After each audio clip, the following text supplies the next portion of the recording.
Success चाहते हैं तो ये वीडियो सिर्फ आपके लिए है। अभी तक आपने जितने भी सुपर ट्रेंड के वीडियोस देखे होंगे उनमें आपको अक्सर फेक ट्रेड्स ही मिलते हैं। जैसे अगर आपने 10 ट्रेड लिए हैं तो उनमें से 7 से 8 में आपको लॉस आएगा और केवल 2 से 3 में प्रॉफिट आएगा। यानी ओवरऑल सुपर ट्रेंड की स्ट्रेटजीज हमेशा प्रॉफिटेबल नहीं रहती है। पर आज जो मैं आपको कॉम्बिनेशन बताऊंगा ये आपको प्रॉफिटेबिलिटी का रेट इसका बहुत ज़्यादा है। आपको 10 में से 8 ट्रेड सक्सेसफुल होंगी और कोई एक दो ट्रेड में ही आपको एसएल होगा, और जिसमें एसएल होगा वो बहुत ही छोटा होगा। तो इस वीडियो में मैं आपको दिखाने वाला हूं कि कैसे सुपर ट्रेंड और पिवट पॉइंट्स का कॉम्बिनेशन आपकी ट्रेडिंग को इंप्रूव कर सकता है। इस स्ट्रैटेजी से आप प्राइस ट्रेंड को आइडेंटिफाई कर पाएंगे और बेहतर ट्रेडिंग डिसीजन ले पाएंगे। अगर आप इन कंसेप्ट्स को और गहराई में समझना चाहते हैं तो मेरा सीपीआर एंड पिवट पॉइंट का कोर्स आपके लिए हेल्पफुल हो सकता है। पहले मैं सुपर ट्रेंड और पिवट पॉइंट्स को अलग अलग समझाऊंगा ताकि आप उनका डीप कंसेप्ट समझ पाए। फिर देखेंगे कि कैसे ये दोनों मिलकर एक पावरफुल ट्रेडिंग स्ट्रैटेजी बनाते हैं। आखिर में मैं आपको CPR and pivot point course के बारे में और ज्यादा डिटेल दूंगा। तो चलिए समझते हैं सुपर ट्रेंड क्या होता है। सुपर ट्रेंड एक ट्रेंड फॉलोइंग इंडिकेटर है जो एवरेज ट्रू रेंज यानी एटीआर का यूज करता है। जब प्राइस सुपर ट्रेंड की लाइन के ऊपर होता है तो इसका मतलब प्राइस अप ट्रेंड में है और ग्रीन सिग्नल होता है, और जब भी कभी प्राइस सुपर ट्रेंड की लाइन के नीचे होता है तो इसका मतलब है कि डाउन ट्रेंड में है और रेड सिग्नल होता है। इसका इस्तेमाल आपको ट्रेंड को आइडेंटिफाई करने में हेल्प करता है। आप समझते हैं कि पिवट पॉइंट्स क्या होते हैं। सीपीआर एंड पिवट पॉइंट्स जो होते हैं ये की सपोर्ट एंड रेजिस्टेंस लेवल्स होते हैं जो इंट्राडे के लिए काम करते हैं। पिवट पॉइंट्स का मतलब होता है पलटना, यानी जब कभी भी पिवट पॉइंट्स के पास प्राइस जाएगा तो उसके रिवर्स होने के चांसेस बहुत ज्यादा होते हैं। इनमें से भी सेंट्रल पिवोट रेंज यानी सीपीआर एक बहुत मेजर की लेवल है। अगर सीपीआर के ऊपर चल रहा है प्राइस तो वो अप ट्रेंड में होता है, और सीपीआर के नीचे जो होता है वो डाउन ट्रेंड में होता है। अभी हम स्ट्रैटेजी में आगे समझेंगे कि हम इन बातों को कैसे अपने ट्रेडिंग स्ट्रैटेजी में इस्तेमाल करेंगे। तो आइए मैं इस स्ट्रैटेजी को लगाने के लिए सबसे पहले चार्ट पे लेके चलता हूँ। यहाँ मैंने ऑलरेडी सुपर ट्रेंड लगा रखा है, मैं इसको डिलीट करूंगा और मैं शुरू से एकदम आपको बताऊंगा कि कैसे इस स्ट्रैटेजी में सुपर ट्रेंड को लगाना है, क्या सेटिंग्स रहेंगी, पिवट पॉइंट्स कैसे लगाना है। तो सबसे पहले इंडिकेटर सेक्शन में आ जाइए। यहाँ पे आपको लिखना है सुपर ट्रेंड। जैसे आप सुपर ट्रेंड लिखेंगे तो यहाँ पे आपको एक सुपर ट्रेंड किवांस ऑब्जलिक का आएगा, इसको आपको एक बार सिंगल क्लिक करके लगा लेना है। उसके साथ साथ हमें पिवट पॉइंट्स को भी लगाना है, तो आपको यहाँ सर्च में आना है, यहाँ लिखना है सीपीआर बाई केजीएस। आपको ये पिवट पॉइंट आपको लगाना है, इसको आपको एक बार प्लॉट कर लेना है। तो आप देखेंगे कुछ इस तरह की कॉम्प्लिकेटेड स्क्रीन आपकी हो जाएगी, लेकिन नहीं, ठहरिए, सबसे पहले हम सेटिंग करना शुरू करेंगे। तो अब हम सबसे पहले सुपर ट्रेंड को सेट करेंगे। यहाँ पे जो एटीआर पीरियड होगा इसको 7 रखेंगे और मल्टीप्लायर को हम 3 रखेंगे, ठीक है। हाईलाइटर को ऑन रखिए, सब कुछ वैसे ही रहने दीजिए जैसे ये है। इसके अलावा अब हम पिवट पॉइंट्स यानी सीपीआर वाले को सेट करेंगे।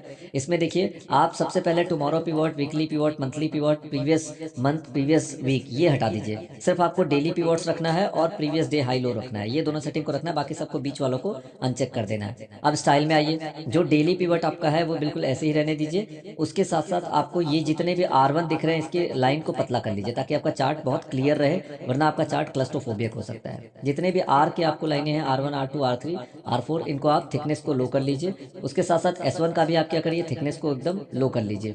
जितना आप ज्यादा लो रखेंगे उतना क्लैरिटी आपको मिलेगी। कि मैंने सारे थिकनेस को लो कर लिया है, ये सब मैंने R1 और S1 को लो कर लिया है। अब ये सब में हमें कुछ में कहीं नहीं जाना, ये ऐसे ही पड़े रहने दीजिए। अब नीचे आ जाइए, सबसे पहले जो previous day high, previous day लो है, इनके थिकनेस को भी आप कम कर लीजिए।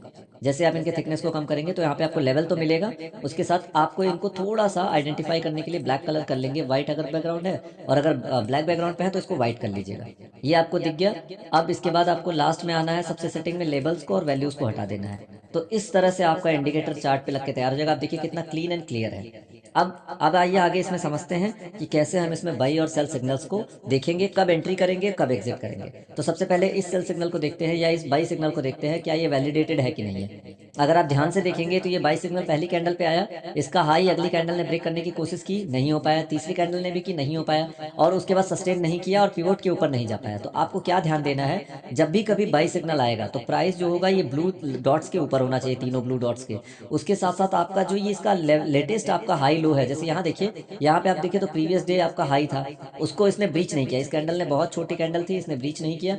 तो हम जब भी कभी कोई पिवोट को ब्रेक करेगा, हमें बाई सिग्नल पहले चाहिए, उसके बाद पिवोट ब्रेक होना चाहिए। पिवोट ब्रेक होते समय आपको इसका एक हॉरिजॉन्टल लाइन लेनी है और जो कैंडल पिवोट को ब्रेक कर रही है उसके हाई को मार्क करना है।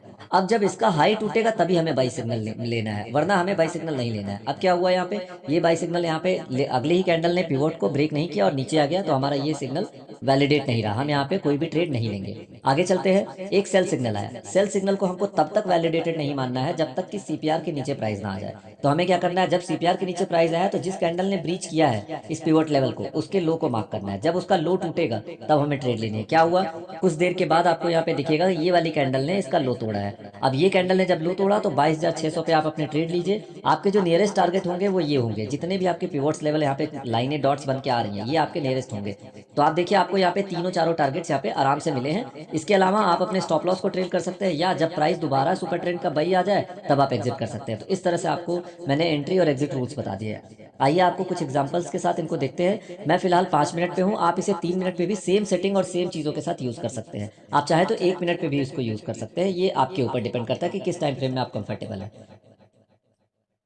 अब यहाँ पे एक बार और सेल सिग्नल देख लेते हैं। यहाँ पे सेल सिग्नल आया, आपको इसको वैलिडेट नहीं मानना है। क्यों? क्योंकि प्राइस सीपीआर के ऊपर है। जब भी कभी प्राइस सीपीआर के ऊपर होगा तो हम सेल नहीं देखेंगे, केवल बाई सिग्नल देखेंगे। यहाँ देखिए पहले ही कैंडल ने ऑलरेडी बाई सिग्नल चल रहा था, इसका हाई मार्क कर लीजिए। इसके हाई ने यहाँ ब्रेक किया और इसके बाद आप अपनी ट्रेड लीजिए और आपको आराम से 1:2 यहाँ पे मिल जाएगा।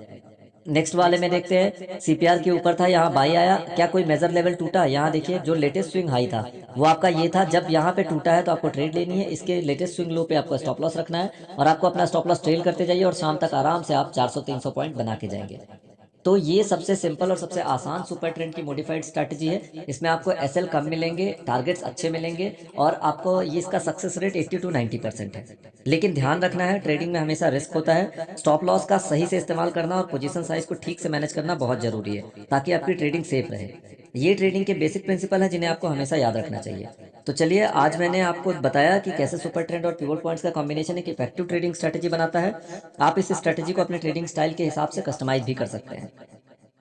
तो आज आपने देखा कि कैसे हम फॉल्स सिग्नल से बच सकते हैं और साथ ही साथ कैसे सीपीआर एंड पिवट पॉइंट्स का यूज कर सकते हैं। सीपीआर एंड पिवट पॉइंट्स के बारे में अगर आपको और ज़्यादा डीप एनालिसिस और नॉलेज चाहिए तो नीचे डिस्क्रिप्शन में लिंक मैंने दे रखा है, जाके चेकआउट जरूर करिएगा।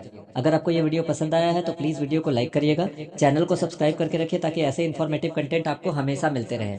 और मुझे कमेंट सेक्शन में ये जरूर बताइए कि आगे आपको और कौन सी स्ट्रैटेजीज चाहिए या आपको और कौन कौन से इशूज़ आ रहे हैं जिनके बारे में मैं आपको डिटेल एनालिसिस वाला वीडियो बना के दे सकता हूँ।